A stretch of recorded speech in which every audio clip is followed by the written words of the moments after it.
ବସିକି ରହିବୁ ତତେ କେମିତି ଲାଗିବ? ବିରକ୍ତି ଲାଗିବ, ଅଣନିଶ୍ୱାସୀ ଲାଗିବ। ବାସ୍ ମୋ ଜଗା ସେମିତି ଦେଉଳ ଭିତରେ 24 ଘଣ୍ଟା ବସିକି ରହୁଛି, ତାକୁ କଣ ଅଣନିଶ୍ୱାସୀ ଲାଗୁନଥିବ ନା ବିରକ୍ତି ଲାଗୁନଥିବ?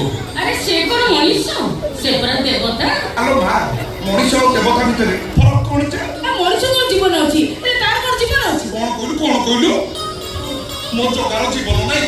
ଆଚ୍ଛା ର ଯଦି ମୋ ଜଗାର ଜୀବନ ନାହିଁ ତାହେଲେ ତମେ ସବୁ ତାକୁ ମୁଣ୍ଡିଆ ମାରୁଛ କାହିଁକି? ସକାଳ ସନ୍ଧ୍ୟାରେ ତା ପାଖରେ ଘଣ୍ଟା ବଜେଇକି ଅଧିଆ ପଡୁଛ କାହିଁକି?